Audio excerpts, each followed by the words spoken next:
Yang saya tanya, mana dalilnya Tuhan Anda yang terkutuk itu maha suci? Aku jawab ya, aku jawab. Yang suci. Jawab apa pula? Jawab sana kemari. Yang saya tanya apa, Anda cuman koslet. Yang suci itu ke surga, yang tidak suci itu masuk neraka. Cuma Yesus naik ke surga, dia dalilnya Yesus naik ke surga mana? Tunjukkan. Saya berhenti turun sekarang ini. Turun sekarang ini kalau Anda bisa menunjukkan Yesus naik ke surga. Saya berhenti jadi apologet, akun saya hapus semua. Silakan. Oke, bagus, oke ya. Ya, mana dalilnya? Mana? Baca dalam Lukas 24 ayat 51 ya. Itu ya. Lukas berapa? Lukas 24 nomor 51. Yakin? Yakin? Iya. Yakin? Oke. Lukas. Di sana 3772 disebutkan Auranos.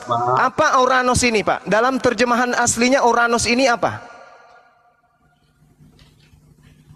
Lukas 24 ayat 51. Jelas ya? Iya, di situ ada kata Auranos. Auranos ini artinya apa? Yang sebenarnya sebelum lembaga kitab Anda itu lakukan tipuan.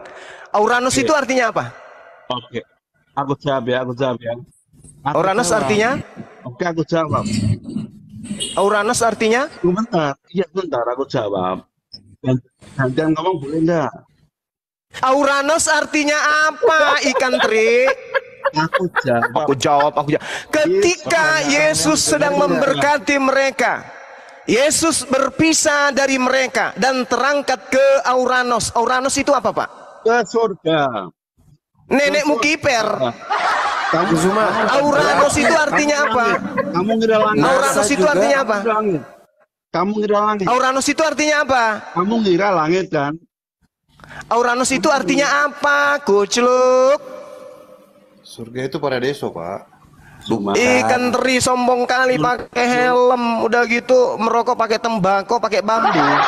Saya tanya Uranus itu artinya apa? Sul, aku jawab. Uranus itu apa? Kamu kan mengira itu langit ya. Bukan saya mengira, saya tanya kepada endusmu, Uranus itu artinya apa? Gepeng. Ini yang mau berdiskusi dengan Bang Suma. Yang saya tanya, anusmu itu artinya anusmu. Uranus itu artinya apa? Tuhan dia kitab. Tuhan.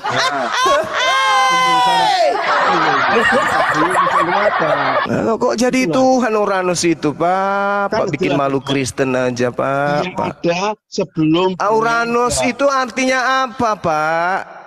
Pak Pan santai, Pak Pan santai, didengar pertanyaan. Iya, Uranus itu apa? Sebelum dunia ada. Gepeng.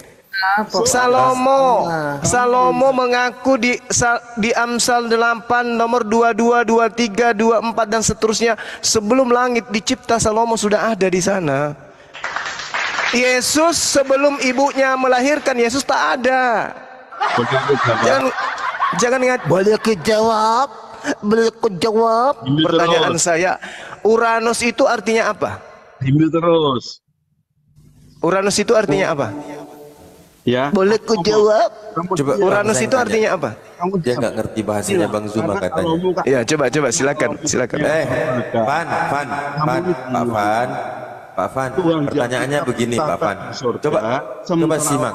Kakinya masuk neraka. Lah, sekarang kamu tanya apa Uranus? Kamu mengira itu langit ya, padahal itu adalah surga. Dalam Alkitab. Kalau begitu oke. Begini, Bang Zuma. Izin. Waktu lanjut. NASA meluncurkan roket, disaksikan oleh puluhan juta mata, roketnya ke surga ya? Itu ke angkasa. Ya. Ke surga. Roketnya ke surga, Bang. Harus tahu.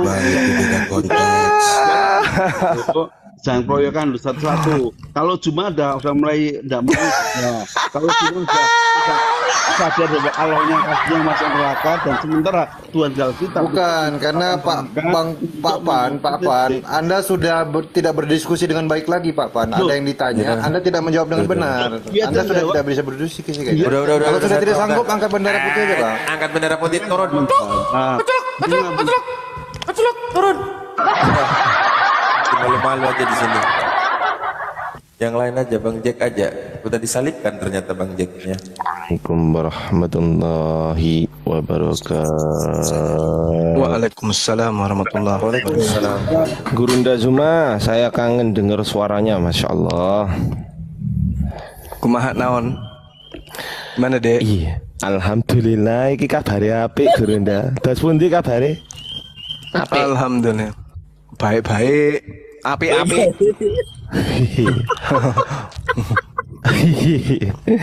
Itu tadi kenapa Tadi turun itu Gurunda? ular sawah tadi itu.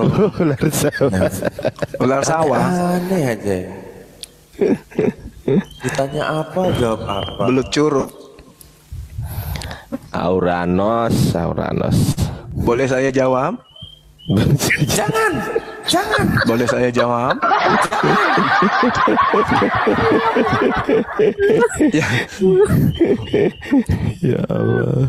Istri saya sampai ketawa Gurunda barusan. Ya. Ketawa kali. Itu Bang Zuma. Sudah dikatakan Bang Zuma tadi dalam Al-Quran itu. Summun bukmun umyun fahum la yarji'un. Buta sudah, tuli sudah. Masya Allah. Itu kayak ini ya Bang Zuma, kalau di Al-Baqarah lanjutannya. Mereka itu seperti mendengar petir, lalu tutup kuping mereka dengan kapas. Terpampang nyata. Iya.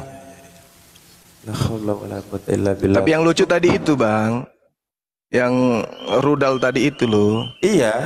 Rudal. Loh, aku Apa? Roket.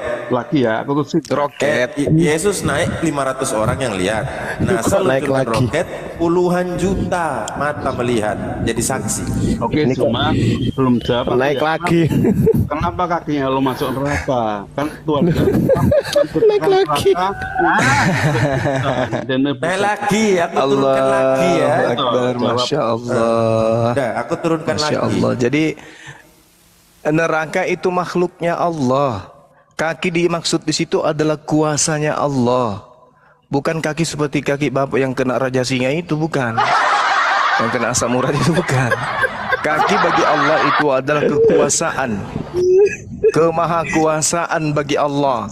Kaki itu pijakan kemahakuasaan. Kenapa dikatakan seperti itu? Karena Allah sedang menjelaskan kepada makhluk. Allah sedang menjelaskan kepada makhluk tentang apa yang Allah lakukan kemudian. Neraka itu adalah makhluknya Allah, ciptaannya. Oke? Kalau kakinya Yesus yang masuk di kuburan baru kaget. Tuhan kok kakinya masuk di kuburan? Ya memang karena Tuhan Anda adalah makhluk. Kalau Allah kemudian kekuasaannya berpijak di neraka, ya karena dia adalah yang menciptakan, dia maha kuasa. Apa masalahnya rupanya? Oh, Tuhannya umat Islam kakinya masuk ke neraka. Kias itu Neraka kan adalah itu tempat ciptaannya. terendah. Kan gitu Bang Juma kan. Neraka tempat terendah. Dipijak lagi sama Allah. Dipijak sama dia. Dipijak sama Allah. Ini aneh teman-teman gitu. Tuhannya mati dibunuh sama orang kok nggak ya? Bunda, itu tadi pikirannya Orang itu Kristen masuk ke neraka. Dalilnya, kita bacakan dalilnya. Murid-murid masuk neraka, ada dalilnya juga. Matius 23 nomor 15. Celakalah engkau wahai ahli Taurat, orang Farisi, menjelajahi daratan, menyeberangi lautan, mentobatkan orang masuk ke agamamu. Setelah mereka bertaubat, jadi pengikut orang Farisi, ahli Taurat ini bertaubat, kau jadikan mereka orang neraka. Berarti mereka adalah orang neraka. Sekarang permasalahannya, agama mana yang dibentuk oleh orang Yahudi, orang Farisi, ahli Taurat di luar daripada agama Yahudi? Boleh Ada yang bisa jawab? Boleh saya jawab? Silakan. Gak boleh. Silakan. Gak boleh.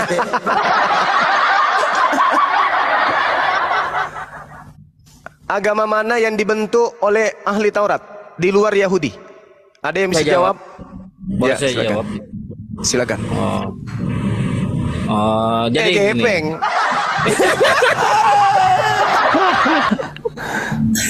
Ya, bagaimana Bang? Pertanyaan seperti apa tadi? Oh, Bang JM. Iya. Agama yang dibentuk oleh orang Farisi di luar Yahudi itu agama apa, Bang? Agama Yahudi sendiri itu Bang. Mati Mija. Yahudi kan agama. Mati Mija. Rantasan na bawa na. Enggak, gini Bang, gini. Mungkin juga. Kenapa tidak? Kisah Para Rasul 24 nomor 5, Paulus disebut sebagai tokoh Nasrani. Jadi agama yang dibentuk oleh ahli kitab, orang Farisi, keturunan Benyamin di luar agama Yahudi adalah agama Nasrani, alias yang kalian sebut Kristen. Kristen Bang. Kristen bukan Nasrani. Tidak bisa. Kenapa demikian? Karena 1 Korintus 11 nomor 1, jadilah teladanku sebab aku ini juga adalah Kristus. Berarti Kristen itu artinya adalah pengikut Kristus. Kristus yang dimaksud itu adalah Paulus. Iya, karena dia kan rasul. Dia kan rasul yang diangkat oleh Tuhan Yesus. Paulus ini mengaku Kristus, Bang. Baca 1 Korintus 11 nomor 1.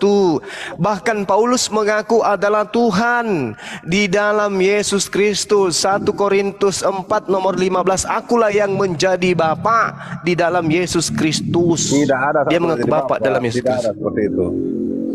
Tidak ada. 1 Korintus 4 nomor 15. Loh. Kalau ada dalilnya jangan dibantah ya. Saya baca ya 1.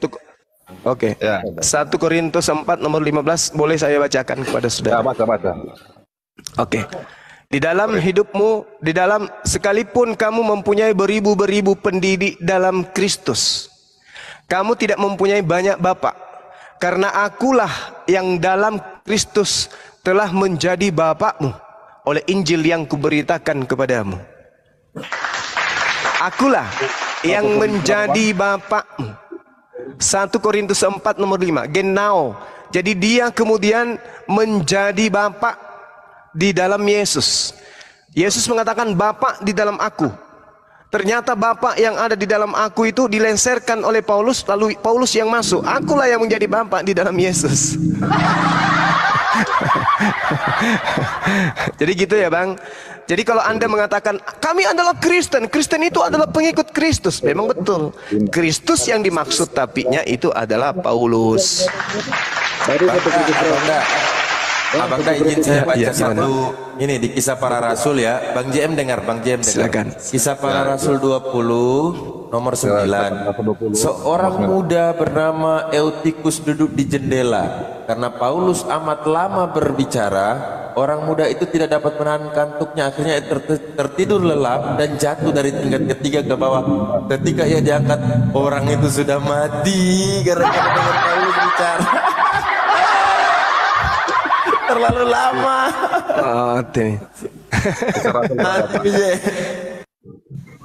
Mati Mija malas ya nana. Aku tanang Rona. Iya. Apa Jo? Kuleji bosku.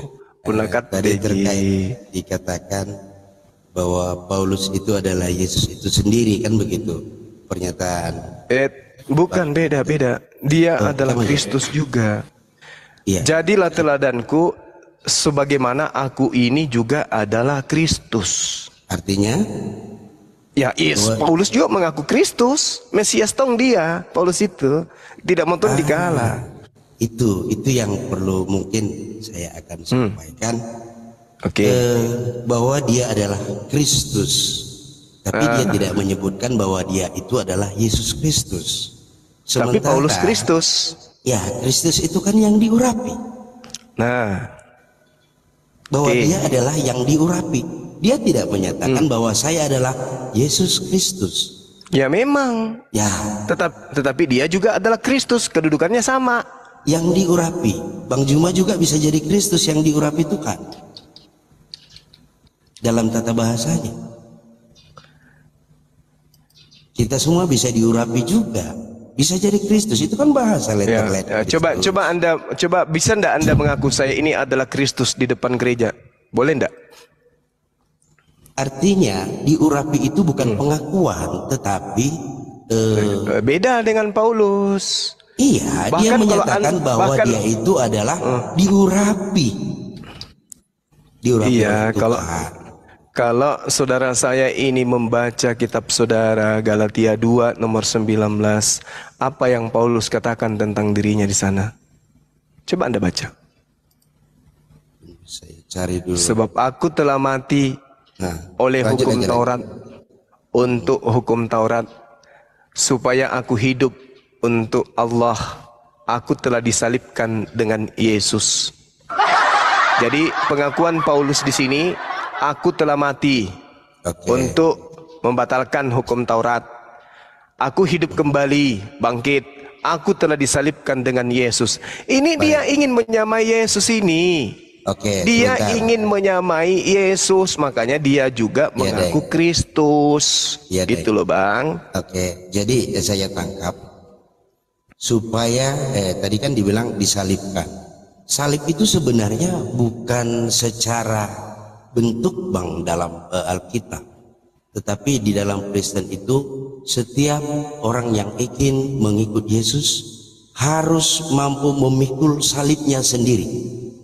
Artinya salib di sana adalah menetralisir antara hubungan Allah dengan manusia, manusia dengan manusia, ada horizontal dan vertikal.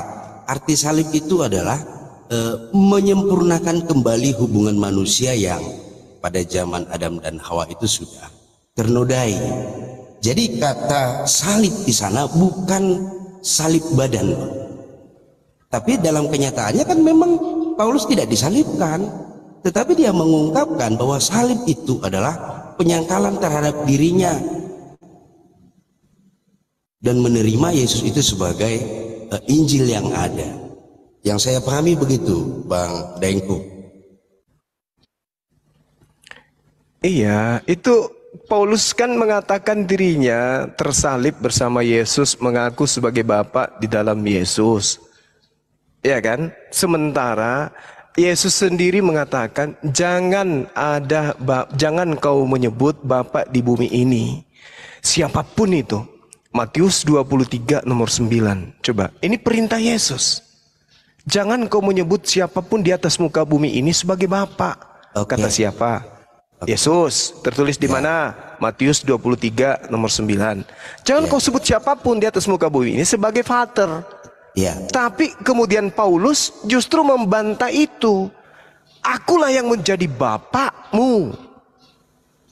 Coba, sedangkan Yesus berpesan kepada muridnya yang asli bahwa ada iblis, sehingga di dalam Yohanes 8:44 kepada orang yang ingkar kepada Yesus, Yesus mengatakan, Yesus menuding, iblislah yang menjadi bapakmu. Berarti ada sekelompok manusia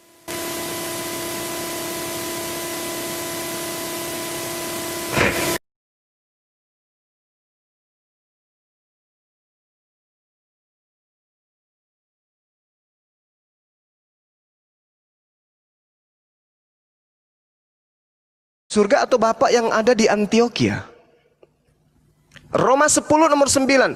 Barang siapa yang berkata dengan mulutnya bahwa Yesus itu adalah Tuhan, maka dia akan diselamatkan. Ini Bapak siapa yang berkata seperti itu? Bapak yang ada di Antioquia. Kalau Bapak yang ada di surga, jangan ada ilah lain di hadapanku. Itu Bapak yang di surga. Jangan ada sembahan, jangan ada Tuhan, jangan ada ilah, ada elo, ada teos di hadapanku. Jangan. Tapi Bapak yang di Antioquia mengatakan, barang siapa yang berkata Yesus itu adalah Tuhan, maka dia akan diselamatkan. Jadi Kristen ini pengikut Bapak yang mana? Bapak Antioquia. Makanya disebut Kristen. Kristen itu pengikut Paulus Kristus. Oke Bang, boleh saya sampaikan sedikit? Terima kasih. Tapi di dalam bahasa Bapa di situ bukan berarti yang disebut dengan apa yang disebutkan Tuhan bahwa Bapa di dalam aku di dalam Bapa, tetapi Bapa yang disebut itu mempunyai hubungan yang kekal dengan anak Tuhan, yaitu Yesus. Bukan berarti, ya betul, jangan menyebut Bapa. ada yang lain, karena memang satu-satunya adalah Tuhan Yesus sebagai Bapa. Tetapi dalam arti di dalam yang kita bicarakan ini, Bapa di sana itu punya arti hubungan yang kekal dengan anak Tuhan, anak tunggalnya Yesus. Bukan berarti ada Bapa yang lain, Bang. Saya pikir untuk menerjemahkan ini tidak bisa letterlet, Dengku, tapi harus juga dilihat perikopnya apa, dan kemudian bukan mengajari perikopnya apa dan apa yang dibicarakan. Baik. Nah, sekarang begini, Bung. Ketika Yesus berpesan nih, original kitab saudara saya ini kan, Sorebat Tangguh ini kan adalah bahasa Yunani, ya kan? Tuhan dengan jelas mengatakan di sana, jangan kau menyebut siapapun Bapa di atas bumi ini, sebab hanya ada satu Bapakmu, yaitu Dia yang ada di langit. Ya, diterjemahkan oleh Bible di surga. Dan janganlah kamu menyebut siapapun Bapa di bumi ini. Bapa di sini original teksnya jelas adalah Pater. Pater. P-A-T-E-R. Pater. Jangan kau sebut siapapun di bumi ini Pater. Ini kata Yesus.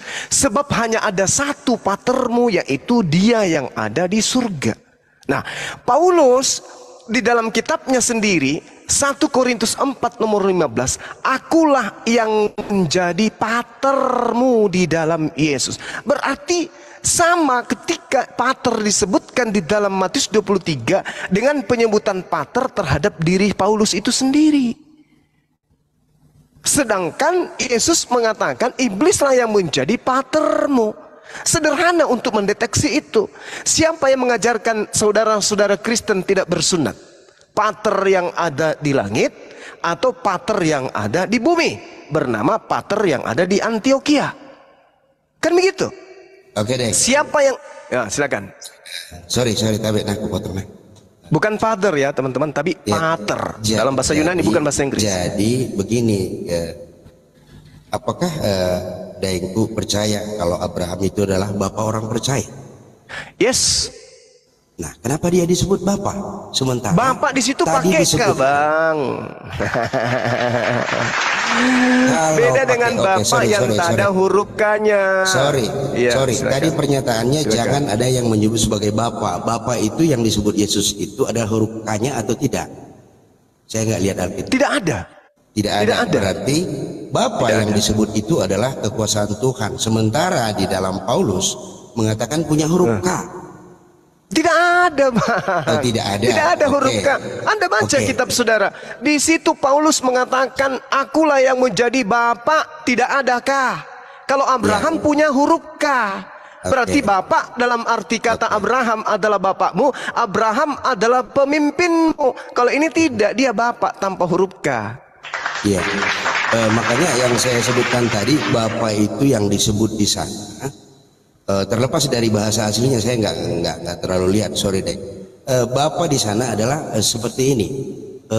Kita punya anak, kemudian kita disebut sebagai bapak, ya bapak itu bapak atau bapak ayah, kan sebenarnya satu ini disamakan aja dulu sementara deh. Berarti kan kita menjadi panutan ini terhadap anak-anak kita. Oke. Ya, menjadi panutan anak-anak kita. Makanya dibilang di situ tadi bapak orang percaya, disebut sebagai bapak orang percaya, menjadi panutan bahwa kepercayaannya itu sangatlah baik, sehingga apa yang diperintahkan Tuhan dalam dua sisi Islam dan Kristen itu dalam versi yang sejalur akan mengorbankan seseorang oleh karena kepercayaannya. Nah, bapak yang disebut tadi di sini ada ini kenapa Paulus menyampaikan bahwa dia adalah Bapa, sama seperti tadi bahwa dia adalah Kristus yang diurapi. Bapa yang dimaksud menjadi panutan dalam arti Paulus kan punya sejarah yang banyak dari membunuh dan segala macam, sehingga dia ditobatkan untuk menjadi menjadi pemberita. Artinya di sana mau disampaikan bahwa saya yang percaya kepada Tuhan, dan sudah dalam hal ini Injil yang mau disampaikan, dia sebagai bapak daripada panutan orang-orang yang lain. Mungkin kalau dalam bahasa Yesus tadi jangan ada bapak yang lain, versinya berbeda. Sebab ada juga yang disebutkan dengan bapak iblis. Kayaknya Ini perkataan bapak ini kan berbeda konsep, Dek. Pak Jack, Demikian, Dek. asumsinya ininya salah lagi Pak Jack. Bukan sebagai itu bapak di situ. Dia adalah keturunan yang pertama kali menghasilkan bangsa-bangsa besar yang beriman, Pak. Ya. Oke, sedikit ya saya kasih narasi. Saudara saya Sari Bapak yang disebut adalah konsep ya. Jadi kalau kita lihat ya, narasi Anda itu ada benarnya. Kalau kita narasikan berdasarkan apa yang tertulis di dalam Amsal 3, 11, 12. Itu ada benarnya. Tetapi ingat, di Amsal 3 nomor 11, 12, Tuhan dianggap ayah di sana karena anak-anaknya itu tunduk berserah diri dalam didikan, setia di dalam pengajaran. Itu. Amsal 3, hai anakku, jangan engkau menolak didikan Tuhan dan jangan engkau bosan akan peringatannya, karena Tuhan memberi ajaran kepada yang dikasihinya seperti seorang ayah kepada anak yang disayanginya. Ketika Paulus melakukan hal pendidikan terhadap orang-orang Kristen, itu sama halnya dia selaksa Tuhan yang sedang mendidik hambanya. Contoh, pertanyaan saya tadi, siapa yang mendidik orang Kristen untuk tidak bersunat? Bapak yang di langit atau bapak yang dari Antioquia? Jawabannya sangat saya butuhkan. Untuk mendudukkan Paulus ini sebagai ayah dalam bentuk biologis atau dalam bentuk Tuhan? Bapak dalam bentuk Tuhan atau bapak dalam bentuk ayah biologis? Sekarang pertanyaan saya, siapa yang mengajarkan teman-teman Kristen untuk tidak bersunat? Bapak yang di langit atau bapak yang ada di Antioquia? Silakan, saya butuh jawaban.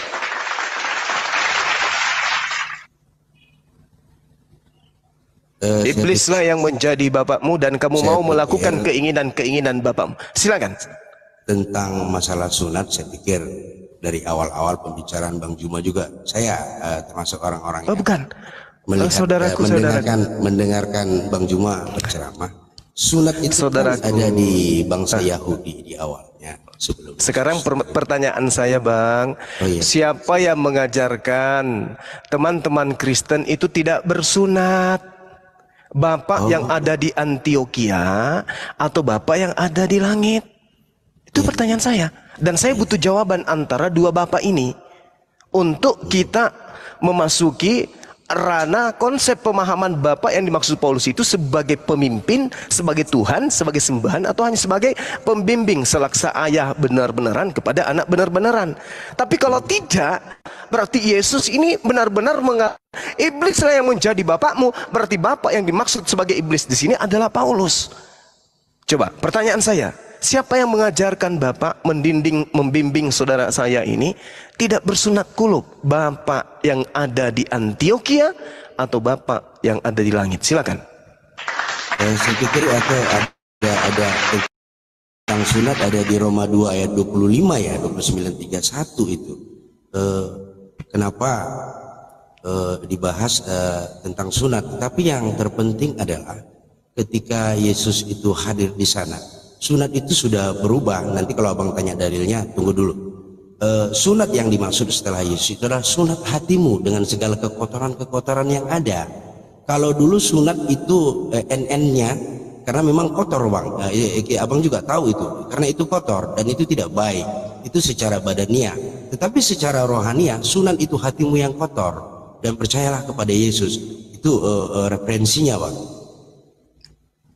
Oke, Abang, kalau Anda lari, saudara saya ini, saudara saya yang saya sayangi ini lari ke sunat hati, itu akan semakin sulit Kristen itu lolos, Bang. Karena konsep sunat hati di dalam Imamat, Ulangan, Yeremia, Yehezkiel, dan seterusnya, itu adalah ketundukan hati yang sombong congkak ini untuk tunduk kepada perintah-perintah Tuhan. Contoh Imamat 11 nomor 7, jangan kau makan babi karena itu haram bagimu.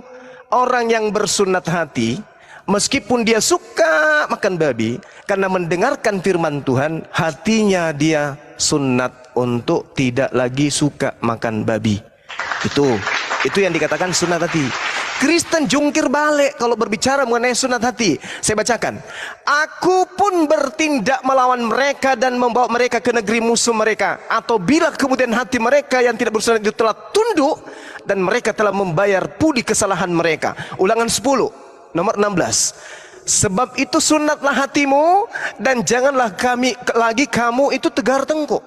Dan Tuhan Allahmu akan menyunat hatimu dan hati keturunanmu, sehingga engkau mengasihi Tuhan dengan segenap hatimu, dengan segenap jiwamu, supaya engkau hidup. Sunatlah dirimu bagi Tuhan, jatuhkanlah kulit hatimu, hai orang-orang Yehuda dan penduduk Yerusalem. Jangan supaya murkaku mengamuk seperti api menyala-nyala dengan tidak memadamkan, oleh karena perbuatan-perbuatanmu yang jahat. Jadi sunat hati itu, abang, adalah mendengarkan firman Tuhan dan tunduk kepada firman Tuhan. Bagaimana orang Kristen ini mau sunat hati? Dengarkan Efesus 2 nomor 15. Dengan matinya Yesus di atas tiang salib, Yesus telah membatalkan segala perintah-perintah Tuhan yang ada di dalam hukum Taurat. Berarti sudah tidak ada ketundukan. Kalau sudah tidak ada ketundukan, berarti sudah tidak ada sunat hati. Kalau sunat hati aja kagak ada, maka sunat kulub apalagi. Yang disebut sunat hati itu adalah sunatlah kulubmu pada hari ke-8. Perintah ada. Orang yang sunat hatinya akan tunduk kepada perintah itu. Dua dapat, sunat hati dapat, sunat kulub dapat. Lah saudara saya, mana ada sunat hati? Orang katakan sunatkan dirimu, Anda tidak mau. Sunat apa itu namanya? Iya, silakan. Saya catat juga. Justru saya tertolong dengan penjelasan Daeng, sehingga saya bisa juga menyampaikan sedikit yang tadi Roma 14 ayat 17 itu termasuk yang ada yang bilang babi dan segala macam adalah kotor, kenapa harus dimakan, kan begitu ya, dengan asumsi bahwa yang disunat itulah hati dan pikiran. Kenapa juga makan babi, karena itu dianggap kotor. Coba lihat di Roma 14 ayat 17 bahwa hukum Taurat yang dibatalkan, bukan Roma, saya masih narasi sini, bahwa hukum Taurat yang ada itu sebelum dia hadir, bukankah Yesus datang untuk menggenapi perjanjian lama? Di dalam perjanjian yang baru itu ada dua janji. Janji pertama adalah dalam hukum Taurat, kemudian janji kedua digenapi dalam hukum perjanjian baru. Nah, itu adalah penggenapan sehingga ia datang. Untuk masalah makanan saya mau sampaikan kepada Daeng, ayatnya ini saya mulai sedikit, ada ayat dikit-dikit, Daeng. Sorry, Daeng. Bahwa silakan. Kerajaan Allah bukanlah soal makanan dan minuman, tetapi soal kebenaran. Itu dia. Tetapi soal kebenaran. Kebenaran itu apa? Yaitu Injil yang disampaikan. Jadi kalau dibilang Kristen kenapa makan babi, memang di perjanjian lama ada berbuku belah ini segala macam tidak bisa dimakan. Dengan paham orang Yahudi juga begitu. Tetapi ketika Tuhan datang untuk menggenapi firman Tuhan di dalam perjanjian baru, maka disebutkan sebab kerajaan Allah bukanlah soal makanan. Yang kedua ada penggenapan juga, Deng. Kalau di dalam perjanjian lama itu tangan ganti tangan, mata ganti mata, dan segala macam itu adalah pembalasan.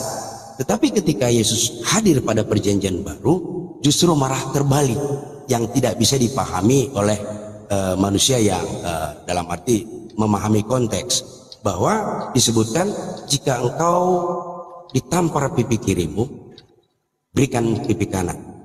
Dan kemudian hukum yang terutama adalah kasihilah sesamamu manusia. Ini konsep yang dibawa. Jadi separah apapun itu manusia berdosa kepada kita, bukankah di dalam doa Bapa kami, ampuni kami seperti kami juga mengampuni orang yang bersalah. Ini adalah ajaran kasih, tidak seperti perjanjian lama yang menuntut tangan ganti tangan, mata ganti mata, kamu bunuh saya, kamu saya bunuh. Tetapi dalam perjanjian baru itu berbeda. Di sana ada kasih, ada hukum utama dan terutama yang diajarkan dalam arti Injil ini tadi, Deng. Saya pikir berbicara tentang konsep daripada sunat. Sunat di dalam perjanjian lama itu sunat badaniah. Tetapi digenapi dalam perjanjian baru menjadi sunat hati sebagaimana yang Daeng sudah sampaikan di ayat-ayatnya itu. Daeng lebih tahu ayatnya. Terima kasih. Oke, saya sesi terakhir sebelum pamit ibadah sebentar ya teman-teman. Jadi yang pertama terkait dengan makanan. Kalau kita tidak permasalahkan makanan, saya sarankan alangkah baiknya kita jadi batu aja. Ingat, yang membuat Adam jatuh itu bukan wanita, bukan tahta, bukan harta, bukan. Tapi yang membuat Adam jatuh itu adalah perut. Jadi jangan anggap sepele. Ketika Tuhan mengatakan haram, makan haram, minum haram, jangan Anda anggap sepele. Kecuali Anda ingin masuk dalam barisan Paulus. Oke. Sabar dulu, sabar Bang, sabar. Apa yang diterangkan oleh Tuhan kepada manusia yang menghancurkan manusia di atas muka bumi ini, orang mencuri, orang merampok, orang korupsi, orang kejar menjadi pejabat, orang kejar menjadi PNS, orang kejar menjadi pegawai, orang kejar, orang kerja, orang ini apa yang dikejar? Perut. Kalau hanya sekedar senggama, menggauli lawan jenis, tanpa kerja pun bisa. Kalau hanya sekedar rumah, orang tidak kerja pun bisa punya tempat hunian. Tapi kalau yang disebut makan, tak ada kekuatan di atas muka bumi ini yang bisa menghalangi. Dan setan, iblis masuk ke zona itu. Makanya Al-Quran menarasikan, ya ayuhan nas, wahai seluruh manusia, kulu mimma fil ardi halalan thayyibah. Makanlah dari bumi apa yang dihalalkan. Yang diharamkan jangan kau makan. Makanya ujian para nabi dan umatnya itu, jangan makan ini, jangan makan itu. Itu ujian. Tak ada salahnya babi, tak ada salahnya anjing. Mereka makhluk Allah, mereka makhluk Tuhan. Tapi Tuhan menguji kita, jangan makan itu. Itu ujian. Tapi di Kristen enggak, semua halal. Andai saja pesawat terbang itu bisa direbus, itu pun dimakan. Aspal bisa digulung, dibakar dan dimakan pakai nasi, itu pun dimakan. Itu saudara Kristen. Padahal Tuhan mengatur tentang konsep makan yang masuk ke dalam tubuh manusia. Sedikit lagi Bang, saya terakhir sesi ini sebelum saya ibadah. Kemudian ketika kemudian saudara berbicara mengenai sunat, itu berlaku hanya untuk Bani Israel. Di dalam kitab Roma yang Anda sebutkan, padahal Ibrani juga mengatakan itu. Ibrani 1 nomor 16, nomor 17, dan juga Ibrani 6 nomor 1, nomor 2 dan seterusnya. Bahkan Galatia 2 nomor 22, nomor 3, 22 dan seterusnya. Bahkan Galatia 5 nomor 1 dan seterusnya. Di situ Paulus dengan jelas mengatakan bahwa hukum Taurat itu adalah sengat maut. Filipi 3, hukum Taurat itu adalah sampah. Roma 3, Roma 7. Pauluslah yang kemudian menjadi bapak dari Antiokhia mengajarkan ini. Bagaimana dengan Yesus? Yesus ketika datang, Lukas 6 nomor 17, lebih mudah langit dan bumi lenyap daripada setitik dari hukum Taurat itu batal. Kata siapa? Kata Yesus. Kata Paulus, beda. Hukum Taurat tak berlaku lagi. Yesus mengatakan lebih mudah langit dan bumi lenyap daripada hukum Taurat itu batal. Paulus mengatakan, tangkis. Mengatakan, sekarang hukum Taurat itu hanya sampai Yohanes. Yesus tangkip lagi. Barang siapa yang menghilangkan satu titik dari hukum Taurat, maka dia akan menempati tempat terendah. Paulus tangkis lagi. Tidak ada orang yang benar oleh karena tunduk kepada hukum Taurat. Yesus tangkis lagi. Aku datang bukan untuk menghapuskan, aku datang untuk menggenapi. Dibalas lagi. Kamu sudah menggenapinya di atas tiang salib dengan cara mati. Ditangkis lagi. Tidak ada orang yang banyak ini yang tidak mengenal hukum Taurat, terkutuklah dia. Yohanes 7 nomor 37. Ditangkis, menangkis, saling menangkis satu sama lain. Maka ajaran Yesus yang ada di tengah-tengah Bani Israel itu bertentangan dengan ajaran Paulus yang ada di tengah-tengah Antiokhia. Jadi tolak ukurnya yang tadi Bang. Tolak ukurnya yang tadi. Siapa yang mengajarkan saudara untuk tidak bersunat? Bapak yang ada di Antiokhia atau bapak yang ada di langit?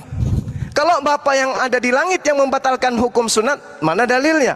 Kalau Paulus, Bapa yang ada di Antioquia itu membatalkan hukum sunat, ada dalilnya. Galatia 5 nomor 2, nomor 3. Bahkan dia mengatakan di dalam Galatia 2 nomor 8, aku diutus untuk orang-orang yang tidak bersunat. Oke ya? Ya. Nah, jadi kesimpulan saya, Kristen ini adalah pengikut Kristus Paulus, dan Kristen ini adalah pengikut Bapak Paulus. Demikian, silakan. Teman-teman saya, guru-guru saya di sini bisa melanjutkan. Saya pamit sejenak, kurang lebih 15 menit. Silakan. Bahwa Adam dan Hawa itu kan dalam perjanjian lama. Saya sudah sampaikan tadi bahwa segala sesuatu yang di perjanjian lama itu diperbaharui, termasuk hukum Taurat. Apa yang disampaikan Paulus juga itu kan pembaharuan, tidak menghapuskan tapi pembaharuan. Contohnya yang saya sebutkan tadi, kalau di dalam hukum Taurat itu ada sebagai sengat dan maut, ya sebagai sampah, dalam arti sampah menarasikan bahwa Tuhan itu datang untuk membawa damai. Artinya ini adalah pembaharuan yang dilakukan dalam setiap penginjilannya. Bukan berarti tidak berlaku tapi diperbaharui. Makanya ada perjanjian lama dan perjanjian baru, sama seperti kontrak, ada adendum ketika itu belum terpenuhi dan akan dilakukan adendum baru, perjanjian baru. Sama dengan kontrak-kontrak kerja juga. Nah, ketika itu dianggap sudah tidak layak, maka diperbaharui. Begitu deh, saya pikir yang disampaikan itu mendukung terhadap apa yang disampaikan. Nah, masalahnya Pak, di dalam Roma 3 nomor 31 itu jelas-jelas Paulus itu membatalkan hukum Taurat. Nah, perkataan tadi Bang Zuma bahwa Paulus itu adalah bapak kalian. Nah, makanya jelas apa yang dikatakan sama Bang Zuma itu adalah Paulus yang membatalkan hukum Taurat, bukan Yesus. 30 detik Dinda, 30 detik, sabar. Membatalkan bukan berarti menghilangkan.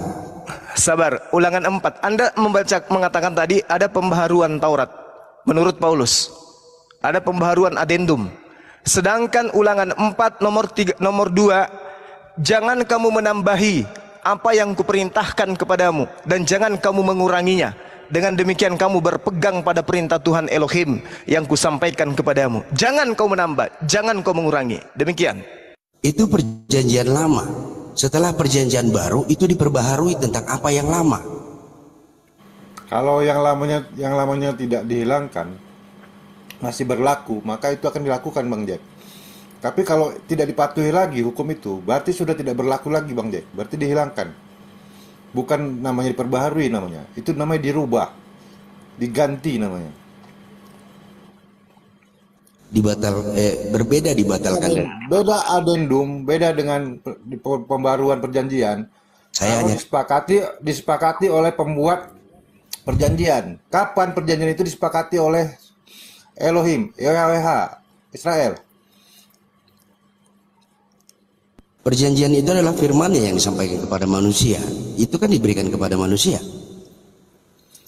Makanya apakah ada perjanjian baru yang sudah ditetapkannya itu, ya, apakah Tuhan itu menjadi tidak tetap pendirian? Bukan tidak tetap. Menyatakan. Segini Bang, boleh saya berikan sedikit. Kita akan mengawali kembali. Kenapa Yesus harus turun melalui firman-Nya? Kita mau sampaikan begini. Tidak ada satu orang manusia pun yang bisa melihat Allah. Siapapun tidak. Tentu kita bernarasi Allah itu maha kuasa, maha kudus, maha suci, maha pengampun, maha segala macam. Bagaimana seseorang manusia mengetahui bahwa Tuhan itu adalah maha dalam bentuk yang tidak terlihat? Oke, imani. Tetapi dalam hal ini Tuhan menyatakan diri bahwa inilah saya yang kamu anggap sebagai, yang kamu sebut sebagai Tuhan, dengan segala perjalanan hidupnya yang tidak bercacat dan bercelah.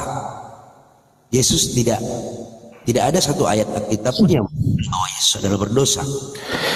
Nah, artinya dengan demikian Menyimpang Bang jawabannya. Jadi gini Bang, yang tadi perjanjian lama yang memberikan hukum adalah Yahweh Sang Maha Pencipta dengan berfirman kepada para nabi rasulnya, ya.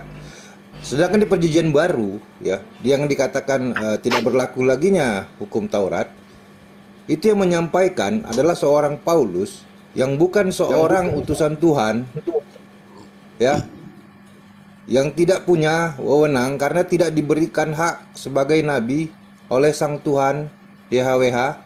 Karena yang membuat perjanjian itu adalah YHWH, Elohim, Bapa kalau dalam perjanjian barunya. Kan gitu. Kenapa harus berubah? Yang merubah itu adalah Paulus. Dasar hukumnya, ya. Kalau ini boleh dirubah pun, ini oleh yang membuat, bukan oleh orang lain. Itu namanya hukum Taurat itu masih berlaku Bang sampai hari ini Bang. Kalau berlaku kenapa tidak dilakukan Bang? Kenapa tidak bersunat? Kenapa tidak sekarang begini, di hukum Taurat itu ada 10 perintah ya Bang ya. Iya, yang mana yang mana yang menyatakan bahwa itu sunat? Ya. Dalam hukum Taurat, perjanjian kekalnya Tuhan. Tidak, maksud saya di dalam 10 itu di mana yang menyatakan ada sunat di sana gitu, supaya saya belajar. Hukum Taurat itu artinya hukum Bang, peraturan. Iya. Bukan hanya 10 saja. Maksud saya di dalam 10 itu di mana tertulis ada bahasa sunat gitu. Biar saya juga paham Bang. Sorry Bang, saya orang awam jadi kurang ini. Perjanjian hukum Taurat saya nggak tahu Bang. Anda awam terus tapi Anda jawab, Anda bantah. Kalau orang awam itu dengarkan. Yang kekal Elohim awam juga kan bisa bantah saya. Bagi anaknya Ibrahim, Abraham. Gimana sih Bang? Jadi Yesus, Paulus tidak pernah menghapus Taurat Bang, tidak ada. Tidak ada dihapus di situ Taurat. Makanya kita bisa sampaikan tadi perjanjian lama itu diperbaharui. Kagak membatalkan Pak, membatalkan bukan diperbarui tapi membatalkan di dalam Roma 3 nomor 31. Makanya saya bilang tadi adendum itu kalau ada kontrak itu kan dibatalkan untuk diperbaharui, bukan berarti tidak berguna Bang. Dilanjutkan. Tahu nggak ada adendum Bang? Maksudnya ketika ada sesuatu yang ingin diperbaharui. Beda Bang, itu dilengkapi Bang namanya. Ya seperti itu diperbaharui untuk dilengkapi. Paulus mengatakan itu dibatalkan. Tapi second kontrak artinya itu namanya perbaharuan Bang, karena ada sesuatu item di dalam yang memang harus dilanjutkan. Begitu. Gitu abangku. Sudah Bang Zuma sudah istirahat. Saya pikir saya berterima kasih atas perbincangan yang indah ini. Saya pikir dengan bahasa-bahasa begini tidak menghujat sesama yang lain. Saya pikir mau saya kemana Bang? Hadir. Bang mau kemana? Ada yang mau niarinnya Bang. Wah, saya nggak paham itu bahasanya. Mau kemana Bang? Kami paham itu. Tapi ada yang terima kasih nah. Duh, saya nggak paham bahasanya Bang. Ya, aku bilang terima kasih buat Bang Daeng yang saya senang kalau dalam bahasa Daeng kepada saya itu bahasanya apa namanya tidak menghujat, tidak. Ya, belum. Maksudnya ini belum selesai diskusinya Bang. Ya anggap aja sudah Bang, karena gitu. Kita juga manusia punya keterbatasan oleh ilmu pengetahuan, waktu dan kesempatan yang ada, gitu Bang. Oh gitu. Ya. Silakan. Ya makasih ya. Yo. Assalamualaikum warahmatullahi wabarakatuh. Shalom alaikum.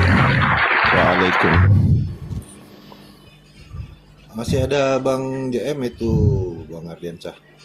Oh iya, JM juga. Kristen ini? Iya. Kristen Bang? Bang JM di teman-teman banyak ini dengan anak-anak. Tunggu sebelum itu cepat ini Bang. Iya siap. Oke. Iya. Waduh, anaknya. Waduh. Iya. Ada Bang Kores. Ada perah istighfar. Astagfirullahaladzim. Astagfirullahaladzim. Ya Allah Rabbi. Palsu ini. Palsu ini. Astagfirullahaladzim. Ini kores ya teman-teman. Kasihan.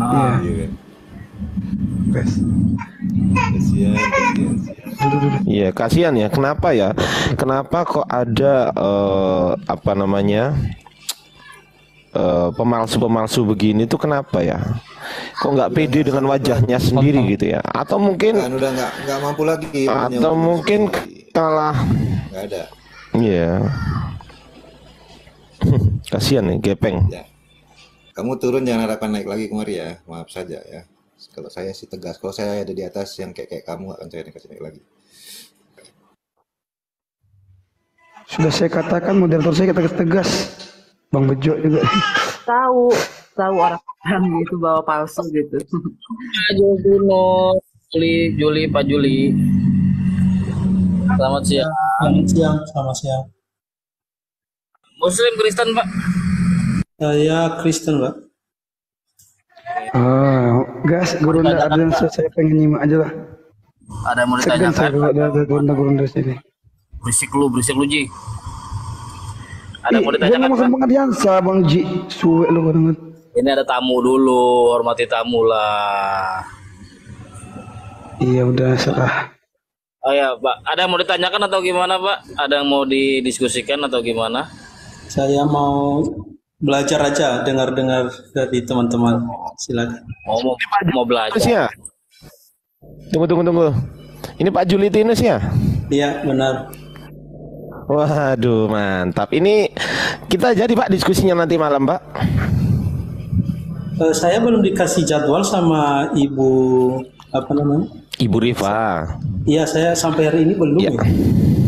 Baik Pak, baiknya kita diskusi via TikTok aja Pak, karena kalau lewat StreamYard kayaknya saya belum pernah itu Pak. Kalau lewat StreamYard gimana Pak?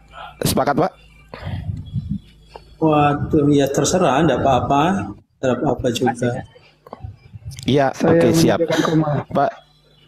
Pak Julitinus, kira-kira nanti sama siapa Pak? Bapak? Karena ini karena pertama ya saya coba untuk sendiri aja dulu supaya enggak ini nanti, soalnya teman-teman kan lebih suka dengan apa ya istilahnya ketemu langsung, makanya saya bilang ya sudah. Ketemu langsung itu maksudnya diskusi terbuka. Iya, on-site. Saya mau banget Pak. Kapan itu Pak? Iya, cuman kapan itu Pak? Nah, iya makanya saya masih belum, iya, teman-teman masih belum bisa pastikan, soalnya kan tidak mungkin kan teman-teman yang dari sana juga yang hanya mempersiapkan semua, jadi kita mencoba untuk saling berbagi ini gitu dia. Siap Pak. Saya sudah lihat profil Bapak di Surabaya ya, kampusnya ya. Saya sudah lihat profil Bapak. Kemudian saya juga sudah enggak. Tenang aja Pak, tenang aja. Saya paham, paham Pak.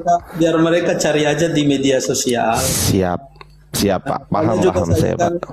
Tidak pernah menyembunyikan, bahkan nama saya tetap ya seperti bagus.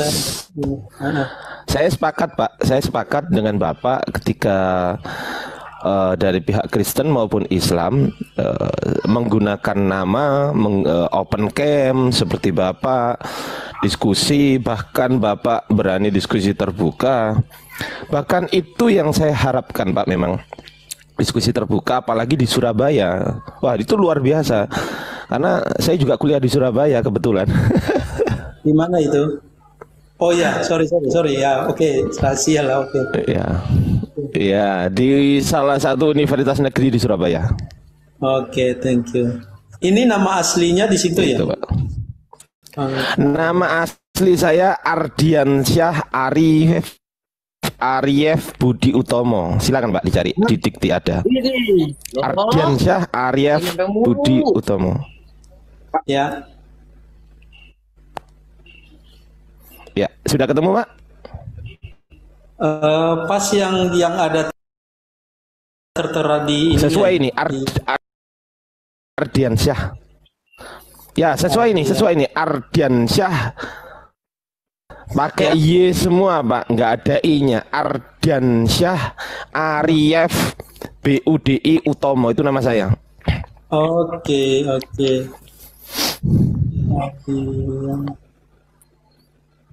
Ya, di PD Dikti ada, Pak. Ini, Pak. Ini saya bantu, Pak. Ya. PD Dikti. Tunggu ya. Kalau sudah ketemu, ya alhamdulillah. PD Dikti.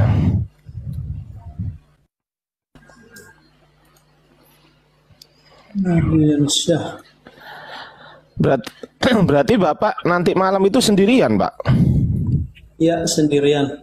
So, saya pikir pun nggak jadi loh hari ini. Saya karena sama Uniriva berdua.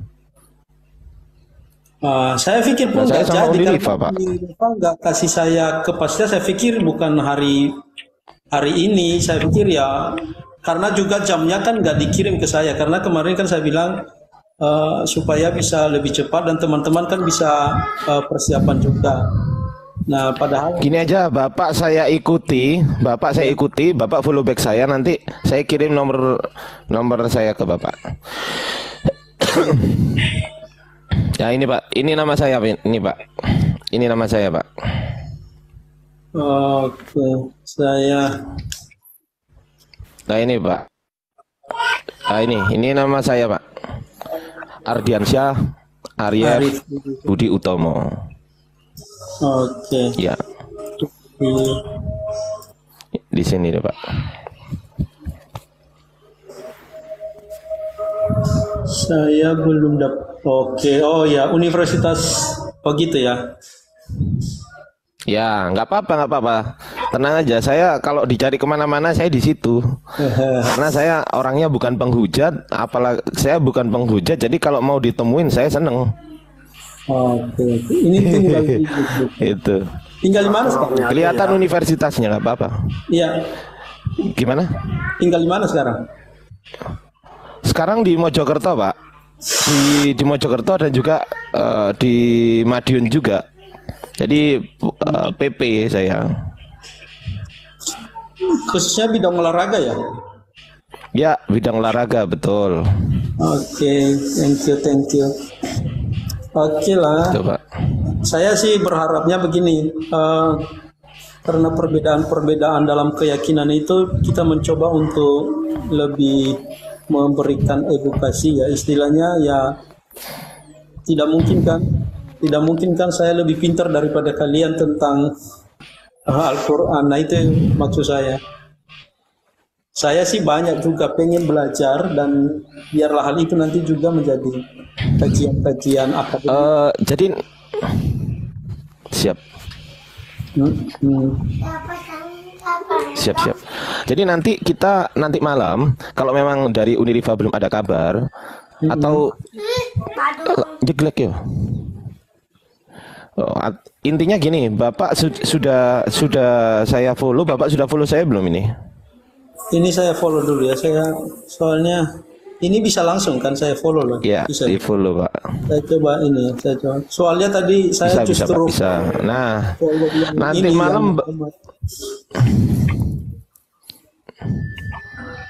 nanti malam Bapak bersedia jam berapa kira-kira? 19.30? Bersedia? Sebelah berapa? 19.30 atau kita genapkan aja ya 20 ya. Jam 20.00 di Komal saya ya. Boleh. Nanti kan tinggal nanti share sama saya ininya live-nya. Boleh kan? Iya, siap. Oke, saya gimana Pak, ini? Siap. Teman-teman tanya tema ya. Temanya adalah transmisi dan gimana, Pak? Transmisi kitab suci. Berat kali itu. Transmisi dan validasi kitab suci. Betul. Oke. Saya nggak bisa ini ya. Saya nggak bisa. Nanti saya follow ya. Kalau ini saya nggak bisa ini gimana? Ya, luar biasa. Nanti saya follow nanti. Cara apa maksudnya, Pak? cara memfollow-nya Cara apa ini? untuk sekarang itu nanti saya follow setelah kita Follow, selesai cara live. follow maksudnya. Iya, saya nanti saya follow setelah live ya. Diklik layar saya, diklik ini Pak, diklik, nah diklik layar saya. Layar saya ini diklik, terus kemudian di situ ada tambah gitu Pak, ada tambah warna putih sama merah itu, ada kan? Nah justru tidak ada. Ada itu, ada. Setelah Bapak ngeklik saya, itu kan ada tulisan Ardiansa Arif di situ. Ada nggak tulisan Ardiansa Arif di situ Pak? Terus, oh ya sudah.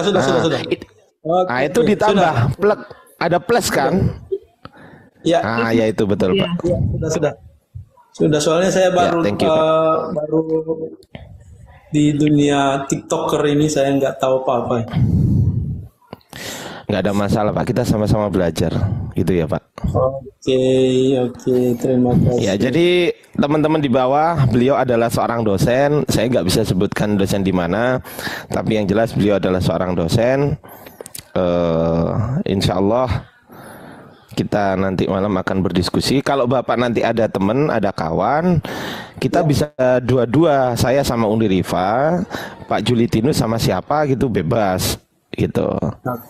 Saya nanti coba usahakan ya, saya coba telepon temannya kalau ini yang siap langsung. Siap Pak, siap. Nggak ada masalah Pak, nggak ada masalah. Jadi silakan teman-teman lanjut sama Pak Julitinus, mungkin bahas yang lain ya Pak ya, jangan bahas saran visi dulu. Karena nanti transmisi kan jam 20.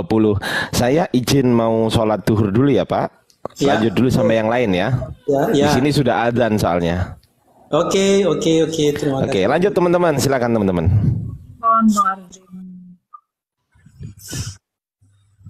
Yang lain nggak sholat zuhur juga tak? Ganti-gantian. Oh, jadi biar ada standby gitu. Beda tempat juga kita. Beda waktu juga. Saya di Jakarta belum ajan. Oh, di sini masih jam 12 kurang. Di sini jam 12 lewat 5 ajannya.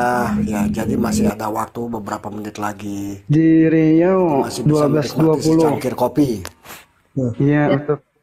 Pak Juli, salam kenal dari Jawa Barat. Salam kenal juga. Lan aja ya, itu ya. Salam kenal. Aja. Di Jawa Barat sama saya, cuman beda wilayah. Saya dari Bogor. Ya, yang sudah tadi ngasih gift-nya, saya ucapkan terima kasih buat teman-teman ya di bawah. Insya Allah berkah ya. Insya Allah, amin. Salam silaturahmi buat semuanya, semoga sehat, selalu dalam lindungan Allah yang Maha Kuasa. Terima kasih Pak Galih, Masya Allah. Lanjut. Ya Pak Galih, barakallah Pak Galih ya. Ya mungkin saya akan menanya sedikit saja Pak, hostnya izin nanya ya.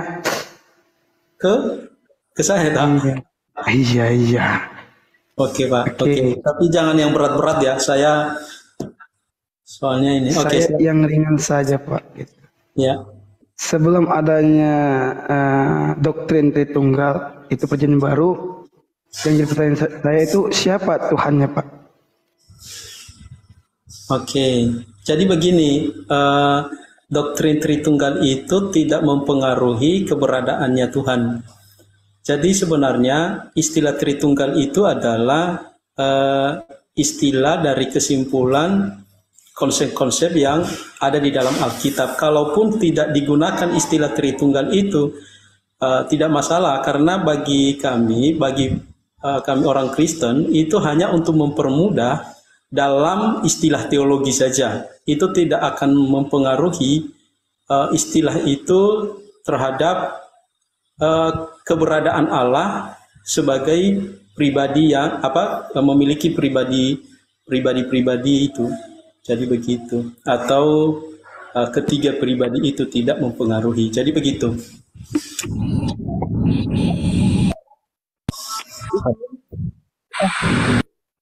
Silakan Bang Oji. Oh, izin Pak Juli, kalau boleh berkenalan, Pak Juli keyakinan Kristennya Protestan atau Katolik? Maaf kalau boleh tahu. Saya Protestan. Oh iya siap Kak, ya. Jadi emang konsep Tritunggal itu konsep yang dibuat oleh gereja apa emang sudah ada konsep di dalam Bible itu sendiri, Pak? Kalau konsepnya ada di dalam Alkitab, ada di dalam Alkitab, tetapi istilahnya itu tidak ada di dalam Alkitab. Seperti kan contohnya ya di dalam saudara saya juga yang beragama Islam ada yang namanya ilmu kalam ya. Nah, itu juga kan kalau kita rujuk dalam Al-Qur'an kan tidak ada istilah itu. Jadi istilah itu kan tidak salah ya, karena memang dalam membangun sebuah teologi yang baik untuk mempermudah jemaat memahami, ya tentu kita menggunakan istilah-istilah yang bisa memberikan pemahaman. Iya, nah, tadi kalau ilmu kalam kan tetap maksudnya gitu. Kalau di Alkitab Tritunggal kan tiga esensi ataupun tiga pribadi tapi satu kan gitu. Tapi kok di Al-Qur'an tidak ada menuju ketiga, Pak. Intinya ya Allah gitu, satu Tuhan. Nah, kan ini perbedaan, makanya kita diskusikan dengan perbedaan ini gitu. Oke, nah saya mau klarifikasi dulu, mungkin yang dimaksudkan oleh host adalah tiga pribadi, bukan tiga esensi. Karena antara tiga esensi dengan tiga pribadi itu di dalam kekristenan beda. Lalu untuk masalah kata ilmu kalam yang saya bilang tadi itu bukan masalah keberadaan daripada konsep Allah, tetapi istilah. Karena kami memang mengakui bahwa tidak ada istilah itu di dalam Alkitab, tapi itu adalah rumusan bapak-bapak gereja untuk mempermudah konsep kami, di mana konsep kami di dalam Allah itu satu hakikat dalam tiga pribadi atau tiga pribadi. Oke, Bang, mungkin udah terbuka jalannya. Lanjut Bang Oji, udah saya buka jalannya, lanjut. Oke. Misalkan Bapak ini Pak Juli. Bentar Bang Oji, Bang Oji. Silakan Bang Oji. Saya kan persilakan kepada Abang. Sudah saya buka jalannya, tinggal Abang lanjutkan. Bentar, gampang. Nah gini ya, misalkan dibilang ilmu kalam adalah itu adalah cabang ilmu dalam Islam, Pak, bukan tentang konsep ketuhanan. Nah permasalahannya di dalam Kristen Tritunggal itu adalah konsep ketuhanan, ya kan? Nah gini juga di dalam Bible tidak ada konsep seperti itu, bahwa menyebut tiga pribadi dalam satu esensi. Padahal di dalam Bible juga mengatakan Tuhan dan anak itu mempunyai hidup yang beda-beda, Pak. Bukan yang hidup sama atau dalam satu kesatuan gitu. Itu bagaimana gitu. Sedangkan Tritunggal kan mengetahui tentang konsep satu hakikat. Betul kan? Iya, satu hakikat. Pribadi yang berbeda. Tiga pribadi yang beda kan. Nah, makanya itu tolong dijelaskan. Padahal dibilangin sama Yesus itu mempunyai hidup yang berbeda. Silakan.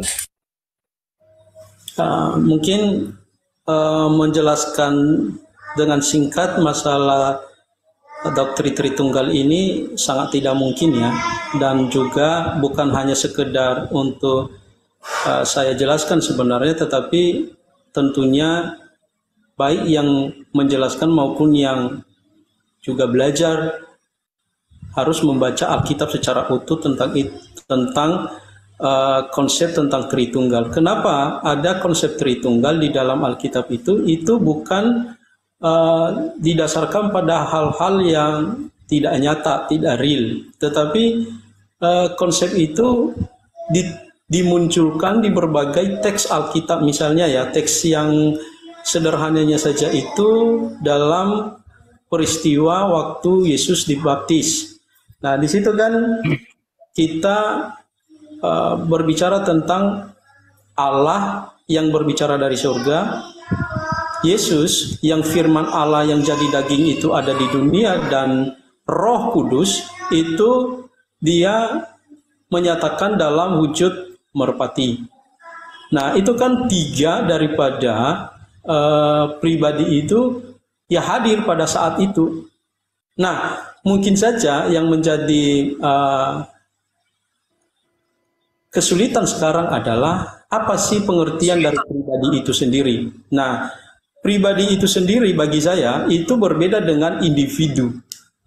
Nah, mungkin ini, pribadi itu bagi saya adalah terkait dengan sifat, tindakan, atau kehendak, atau kemauan. Jadi ketika kita berbicara tentang firman, nah maka ketika firman itu menjadi daki, dia punya kehendak sendiri, dia punya keinginan sendiri, dia punya kemauan sendiri, yang dimana dia memiliki hakikat Allah. Nah, begitu juga dengan Roh Kudus. Jadi Pak, dalam jangan panjang-panjang. Enggak, ini saya oke. Sebelum adanya perjanjian baru yang Anda imanin sekarang, betul kan? Nah, dulu kan pakai perjanjian lama. Apakah di perjanjian lama juga ada konsep seperti itu? Kalau orang Yahudi itu tidak mengenal hal yang semacam itu, tetapi bagi kami ketika kami menerima perjanjian baru, maka konsep seperti itu ada di dalam perjanjian lama. Misalnya ya, tak kasih contoh ya.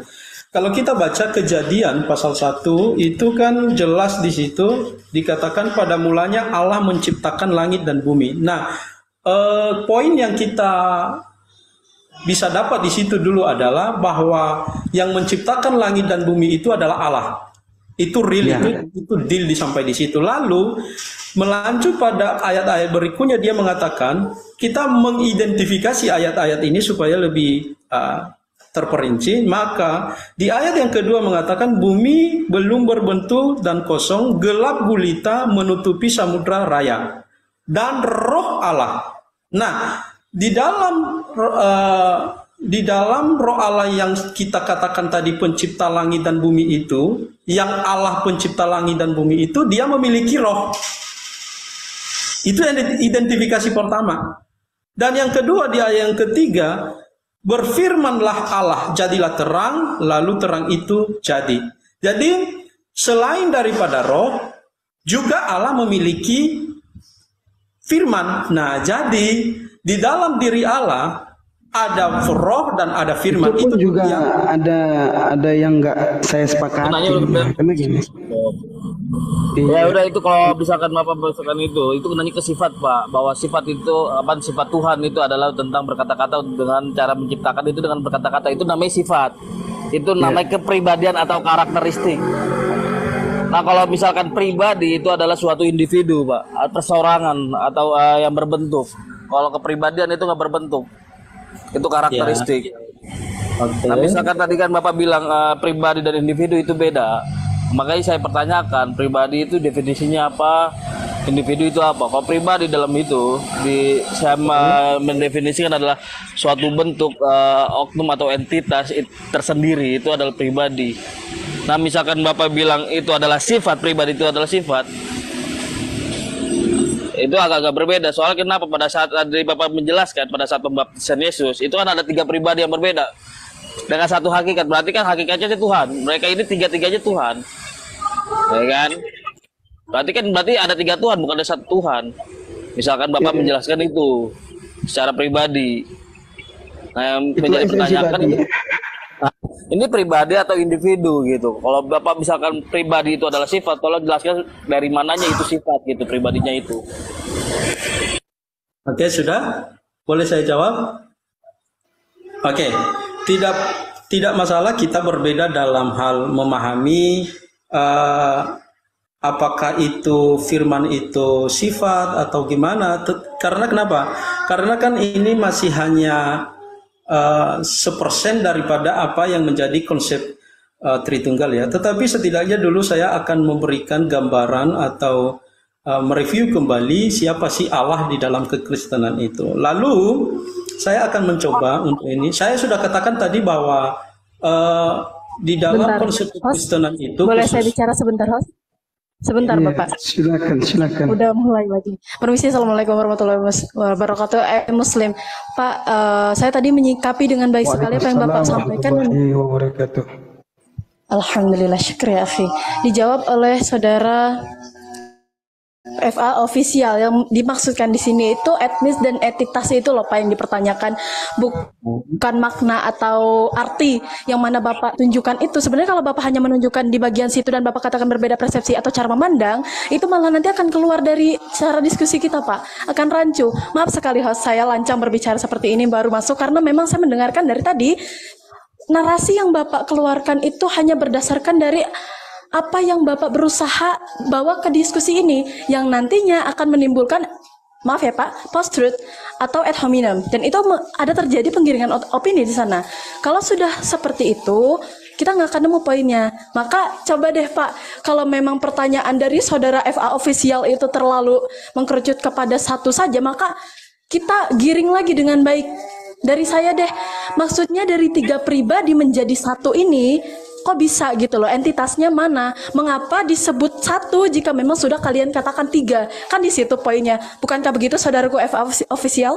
Thank you, sorry. Oke, terima kasih untuk tanggapannya untuk Ibu Asmara Loka. Tidak masalah, pun dianggap itu sebagai hominem, itu sah-sah saja bagi orang yang menilainya. Karena kenapa? Ya, memang penentuannya bukan di situ, karena memang kita punya cara pandang dalam memahami kitab suci masing-masing. Tetapi saya akan mencoba untuk menjelaskan apa yang saya imani itu aja. Nah, kalau saya cocokkan dengan cara pandangnya saudara-saudara, yang khususnya saudara saya yang beragama Islam, tentunya juga saya nggak bisa jelaskan, karena memang saya tidak ada di ruang alam berfikirnya iman saudara-saudara saya yang beragama Islam. Nah, tentunya dengan itu saya tidak pernah untuk menyamakan konsep itu. Itulah sebabnya kenapa saya menjelaskan iman saya, karena ada perbedaan. Kalaupun sama sebenarnya, ya untuk apa saya menjelaskan iman saya? Cukup saya percaya pada keyakinan-keyakinan agama lain. Nah, jadi saya sudah katakan bahwa individu sama pribadi itu beda.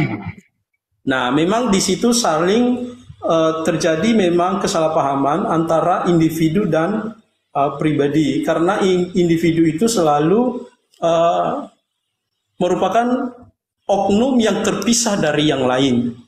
Nah, saya akan mencoba untuk memberikan pengetahuan saya sejauh yang saya tahu tentang pribadi itu. Nah, jadi dari tadi saya sudah katakan bahwa Allah yang pencipta langit dan bumi itu, dialah memiliki roh dan memiliki juga firman. Lalu kalau kita baca di dalam Kejadian pasal 3 ayat 8 di situ, ketika manusia jatuh di dalam dosa, lalu bagaimana roh yang kita kenal dia adalah Allah ini bisa manusia yang berdosa bisa melihat dia. Nah, ini kan sesuatu yang tidak masuk akal kalau roh itu bisa dilihat. Nah, lalu kita bisa melihat konsep di situ. Konsep di situ di ayat yang ke-8-nya dikatakan ketika mereka mendengar bunyi langkah Tuhan Allah. Jadi dalam ayat ini jelas bahwa tidak bisa diasumsikan bahwa roh itu memiliki bunyi langkah Allah, atau bunyi langkah, atau berjalan-jalan dalam taman itu. Maka kami dari orang Kristen itu punya yang dimaksudkan dengan teofani. Nah, Allah itu yang roh tadi ini, dia berteofani. Iya, ya, jangan bilang saya di sini. Jadi menarik nih yang di pasal 1 nomor 2 tadi, yang roh. Ada hal manusia itu pada dasarnya tidak bisa melihat namanya roh ya. Nah, lantas kenapa tertulis di situ di Kejadian 1 pasal 2 ada roh yang melayang-layang? Nah, ini kan dituliskan di dalam kejadian, kitab Kejadian. Itu siapa yang bisa melihat roh tadi, Pak?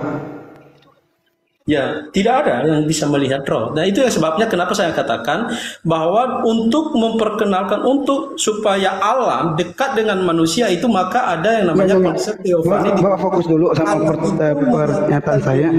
Roh tadi itu kok bisa dituliskan adanya roh Allah? Bagaimana orang mendefinisikan roh, menuliskan roh ketika dia tidak bisa melihat roh itu?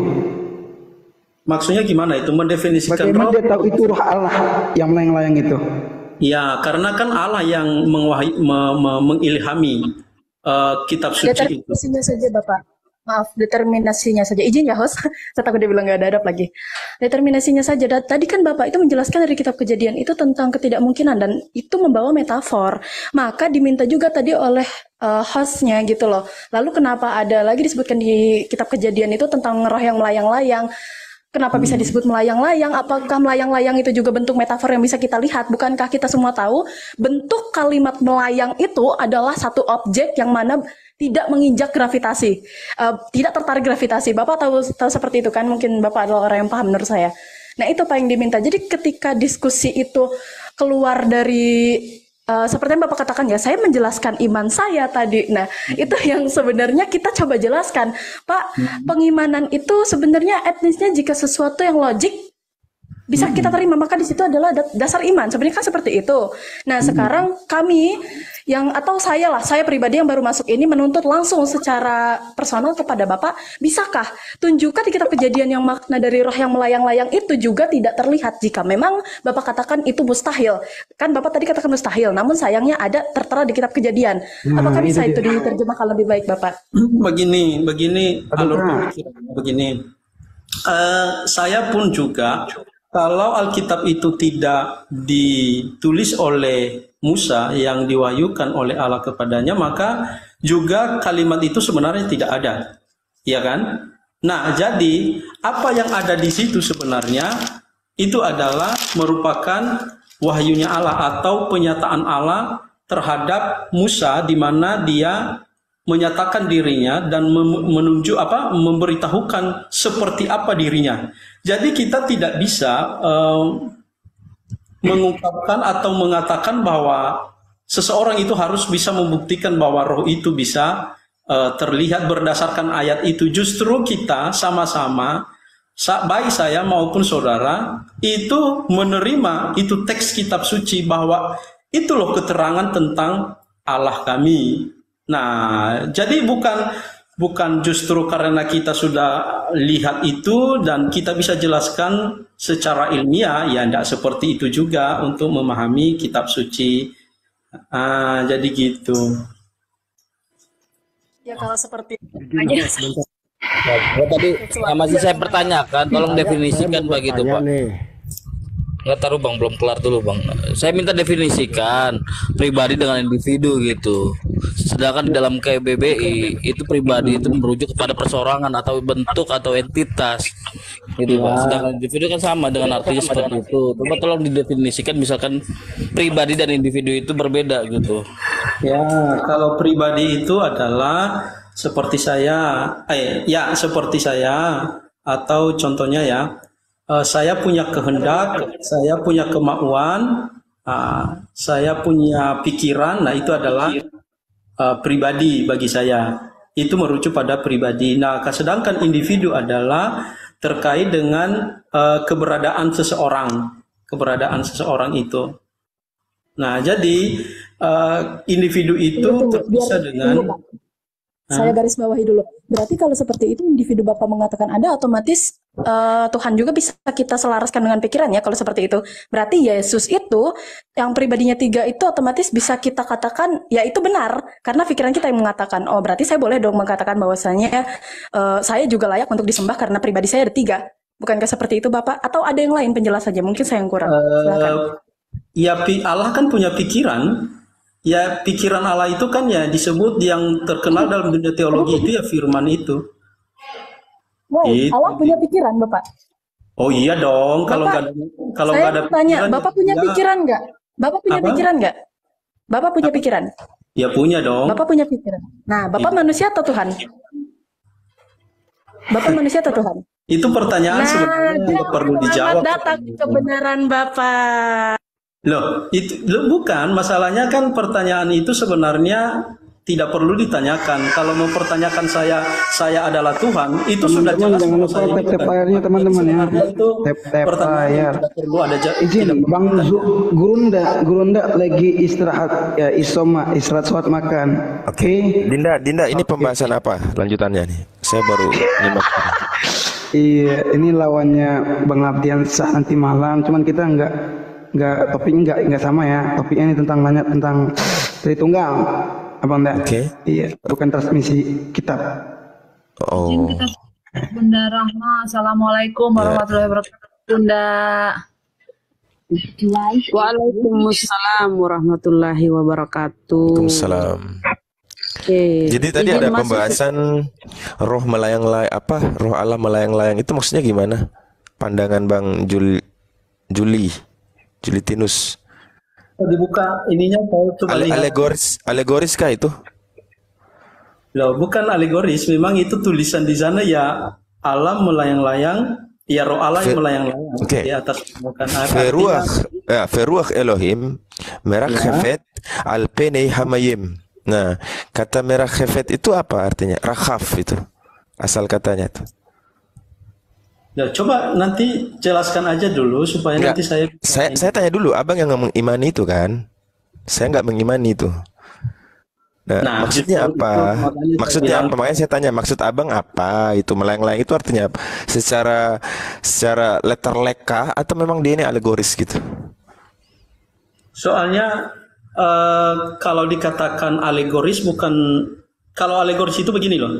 Kalau alegoris itu bagi kami itu dilambangkan dengan bentuk yang lain. Jadi istilahnya ya, misalnya hal yang fisik dirohanikan. Mungkin yang hal yang fisik dirohanikan. Coba abang bisa merujuk ke original teksnya itu rakhaf. Rakhaf itu artinya apa sih? Rakhaf. Nah, jadi di situ sebenarnya sudah jelas ya kenapa dia berkata roh Allah melayang-layang itu bukan berarti bahwa Allah itu tidak punya tempat, tetapi itu merujuk kepada bahwa Allah lah sebelum penciptaan langit dan bumi ini, bahwa Allah di dalam kekekalan itu ya dia yang punya segala sesuatu itu. Kenapa jadi jauh itu? Ya, dalam konsep memang ya jadi jauh kalau memang dipahami seperti itu. Makanya saya bilang itu tidak bisa dipahami sebagai keterbatasan Allah karena dikatakan dia melayang-layang atau dikatakan dia tidak punya tempat karena belum diciptakan alam semesta, tetapi itu merujuk kepada bahwa Allah itu bisa masuk di ruang atau dimensi waktu di mana manusia itu bisa ada. Jadi gitu. Itu rohnya Allah yang masuk ke dalam sebuah ruang ya, dimensi. Begitu. Bukan seperti itu karena dia kan pemilik daripada dimensi dari segala sesuatu itu. Oke, terus. Ya. Terus? Iya, terus di kejadian itu apa yang mau disampaikan ke pembaca itu apa dari tulisan itu? Menggambarkan apa? Bahwa Allah itu berkuasa, dia berkehendak. Sampai di situ dulu, sampai apa yang kita baca itu di ayat yang kedua, di situ dia menyatakan bahwa Allah itu adalah pencipta langit dan bumi. Nah, ketika dia mengatakan pencipta langit dan bumi, pada saat belum bumi ini atau belum diciptakan berbentuk kosong, maka dunia ini gula gulita dan samudra raya dan roh Allah melayang-layang di atas permukaan. Artinya bukan berarti hal ini Allah tidak punya tempat di mana dia bersandar, tetapi memang sedang menunjukkan bahwa bumi ini memang belum terbentuk. Nah, itulah dia. Jadi tidak ada yang disampaikan di situ kalau kita ini ya Allah itu ya adalah roh. Itu yang pesan yang dia sampaikan di situ. Assalamualaikum warahmatullahi wabarakatuh, host. Waalaikumsalam. Waalaikumsalam warahmatullahi wabarakatuh. Nah, aku masuk sedikit Ustadz ya. Nah, dia bilang roh Allah melayang-layang. Artinya itu hakikatnya Allah ya, diri Allah atau pribadi Allah. Nah, coba kita ke Korintus, Bang. Tolong dijelaskan. Di Korintus 1 Korintus 3:16. Tidak tahukah kamu bahwa kamu adalah bait Allah dan bahwa roh Allah diam di dalam kamu. Nah, gimana cara membedakan roh Allah yang melayang-layang itu dengan roh Allah yang diam di dalam kita ini, di dalam kamu, atau ya taruhlah ini kan iman Anda lah. Nah, itu kan yang sebenarnya saya tadi katakan bahwa Allah itu tidak terbatas ruang dan waktu, kemana saja dia bisa berada, dan juga tidak bisa dikatakan bahwa dengan Allah ada di pribadi orang lain yang berbeda-beda, maka Allah itu Banyak, tidak seperti itu. Nah, bagaimana cara membedakan? Yang nggak bisa nggak ada pembedanya. Memang Allah yang di Kejadian 1 dengan Allah yang ada di dalam diri orang percaya yang dimaksudkan di Korintus itu ya Allah yang sama. Untuk apa dibedakan? Memang mereka yang sama, tidak perlu dibedakan di situ. Gitu. Terus kalau roh Allah yang diam di dalam kamu, apa bedanya dengan roh Allah yang diam di dalam Yesus? Tidak ada. Loh, kenapa enggak Anda tuhankan semua, Pak? Kalau enggak ada bedanya. Memang Tuhan. Enggak, ini kan Yesus Anda tuhankan karena Anda meyakini bahwa